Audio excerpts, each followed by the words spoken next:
You're listening to Horsemanship, Growth, and Gratitude with Miranda Allen Horsemanship, where we discuss training wins and fails, mindset, personal growth, and everything in between. So grab your favorite cup of coffee or reins and let's ride. Hey there, it's Miranda Allen, and welcome back to Horsemanship, Growth, and Gratitude. As winter officially hits us here in the Midwest, I figured it's the perfect time to address that elephant in the room. How do you keep your horses mentally fit during winter when we can't always keep them physically fit? If you're anything like me, you know that having an indoor arena is a luxury. And even if you do have access to one, if you've ever lived somewhere as cold as I have, sometimes it's still just way too cold to ride. I've spent all my winters in either Michigan or Montana, so let me tell you, your girl knows cold. And don't even get me started on hauling to an indoor arena in the dead of winter. Trying to predict road conditions for the drive home is a gamble I do not miss. I've had my fair share of driving home in snow and ice storms, and let me tell you, it is not a good time. Not to mention worrying about oh my goodness, am I actually freezing my horse's lungs?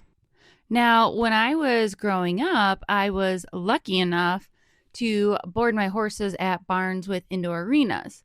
But once we were finally able to move our horses home when we built our farm in high school, my arena suddenly became a grassy field in my backyard that was either too slick, too muddy, or too hard for several months out of the year to safely ride, let alone try to train a barrel horse. So I had to figure out pretty quickly how to keep my horses mentally engaged when I physically couldn't work with them. That's when groundwork and understanding horses' psychology became my saving grace. Even when it's too cold to ride, as long as it's not icy, there's so much that you can do from the ground to keep your horse's mind active. You've got disengaging the hindquarters, backing up, lateral flexion, sending out to lunge, just to name a few that can all be easily done, on frozen ground or in the snow as long as there's no ice. I can still remember those cold, dark evenings around 6 p.m. out in the pitch black doing groundwork in the headlights of my Chevy Malibu, not because it was fun, but because I was determined that I was going to continue my progress and I was going to keep growing no matter what. And those nights reminded me that progress doesn't always look pretty. Sometimes it's just about showing up, even when it's uncomfortable, and doing your best with what you have. Then on those rare sunny weekends, you could find me riding bareback, working on things like lateral flexion, getting my horse soft and supple, collection, rating off of my body language, stops, backs, and pivots. I got my horse really good at rating off my body language, and that went a long way when it was time to actually barrel race and ride with a saddle on. I attribute my horse being very soft and supple and having a lot of nice stops and backs from all those winter rides. Now, are you still feeling kind of discouraged? Because I get it. Sometimes you still feel like there's a lot going against me. Maybe it's I just don't have, do I really have enough time to make a difference? Now, here's something I want you to really think about. Your horse's brain is like a muscle. The more you work the thinking side of the brain, the stronger it gets. And as that side develops, the reactive side starts naturally to shrink. That's one of the biggest reasons why I love groundwork, because every time we move our horse's feet with a purpose, we're actually connecting to and directing their mind, and we're strengthening that mental muscle, that thinking side of the brain.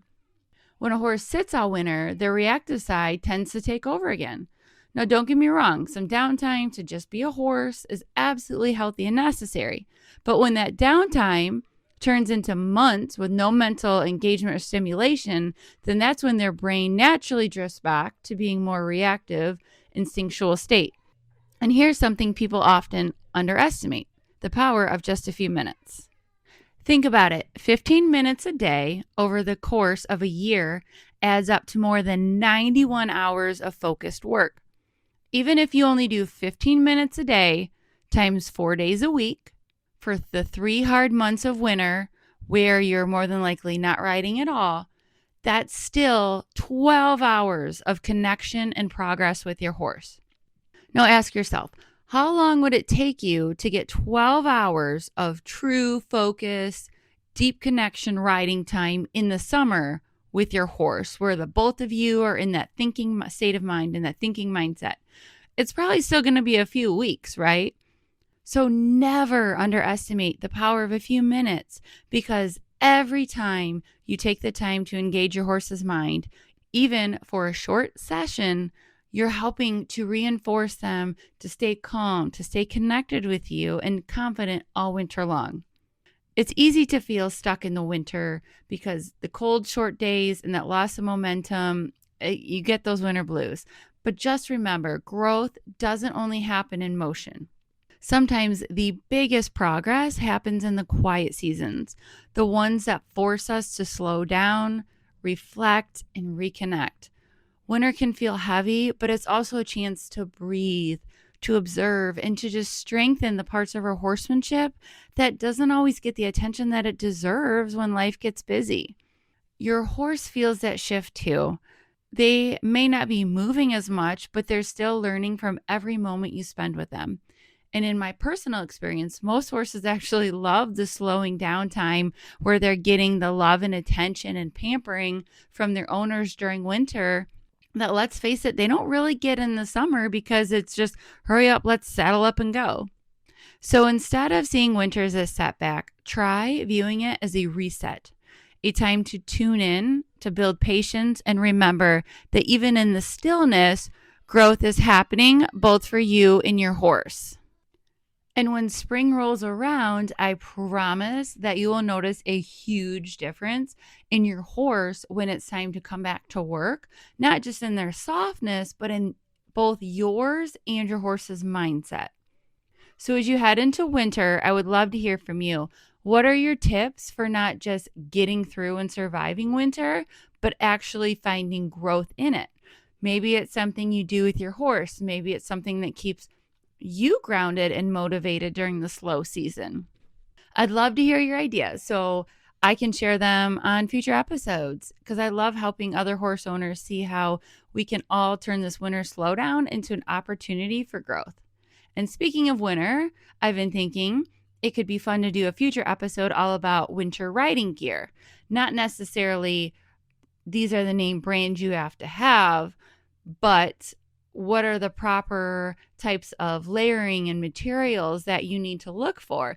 Because I used to work for an outdoor outfitters, I've learned a lot about the proper layering and materials and what really works when it's cold and windy.